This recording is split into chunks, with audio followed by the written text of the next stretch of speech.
Сәлем достар, менің YouTube каналыма тіркеліп, қоңыраушаны басып, лайк, комментарий жазуды ұмытпаңыздар. Мен сіздерге бүгін ажар тюрбанның өте оңай тігілу жолымен бөлісемін. Яғни, бастарыңызға қонымды болып тұрады. Дайын орамал. Мен бүгін песок матасынан тігіп көрсетемін сіздерге. Мен өзім дайын қып қырқып алдым. Бұл орамалдың матасын песок матасынан қырқып алдым. Ені 51 сантиметр болады. Ені 51 сантиметр қырқып аласыздар. Ұзындығын 51 сантиметр қырқып аласыздар. Яғни енін 32 сантиметр етіп қырқып аласыздар. Ені 32 сантиметр болады. Бұл алдыңғы бөлігі. Орамалымыздың алдыңғы бөлігін қырқып алдық осылай. Енді артқы бөлігін қырқып аламыз. Бұл артқы бөлігінің ұзындығы 29 сантиметр болады. Ал ені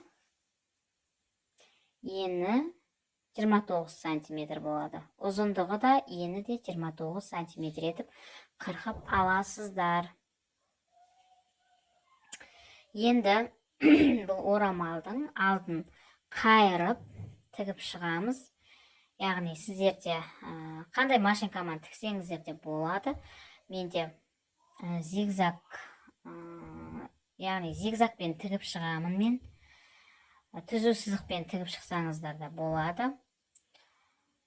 Өте әдемі, өте керемет көрінеді. Қазір осындай тюрбан орамалдар трендте. Барлығы осындай тюрбан орамалдар киіп жүреді. Алдыңғы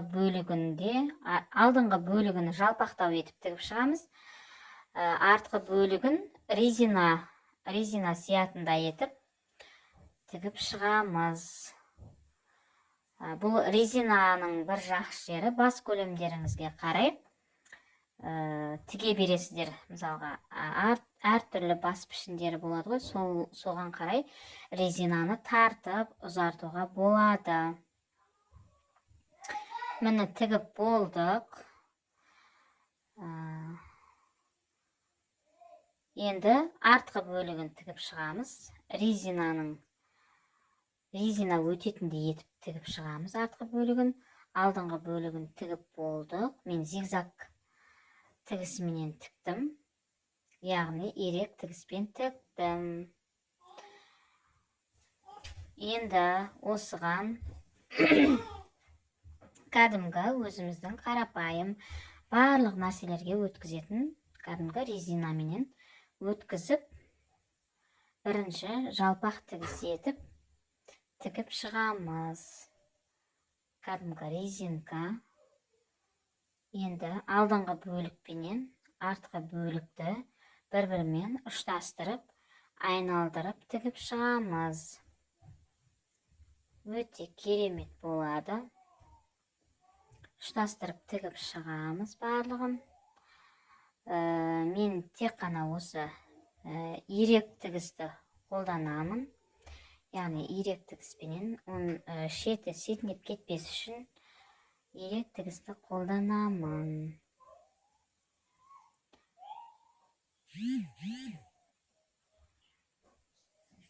Өте әдемі болады. Орамалымыз баста қонымды әдемі болып тұрады. Ал енді мына резинкасын өзіңіздің бас өлшеміңізге қарай тартасыз. Яғни жиырасыз резинаны. Әдемі етіп жиырып аласыздар.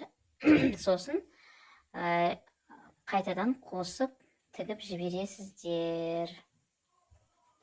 Резинаны жиырып алдық. Енді бұны қайтадан резинкамен бірге қосып тігіп аламыз.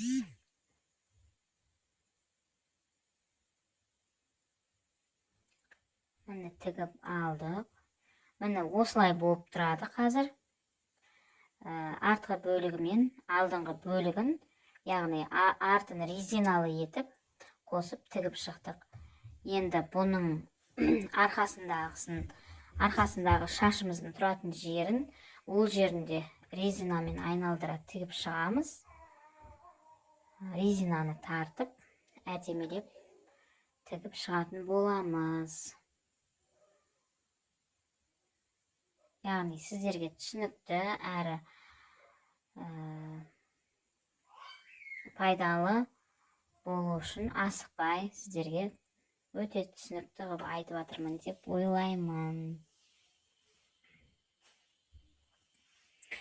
Осылай тартып, мен пинцеттің көмегіменен матаны жиырып, яғни резинаны тартып, тігіп шығып жатырмын. Міне артқы бөлігі резинасын тігіп шықтық. Артының резинасы созылады. Өте керемет болып тұрады. Айналдыра резинаны тігіп шықтық. Енді оң қаратып аударамыз.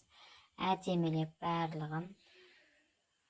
Міне мынау арқасында шашымыз жиналып тұрады. Мынау алдыңғы бөлігі өте керемет көрінеді баста және қонымды тұрады.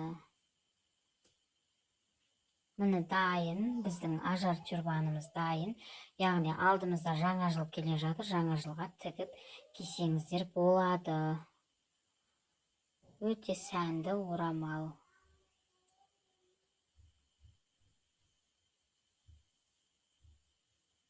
Өте керемет көрінеді.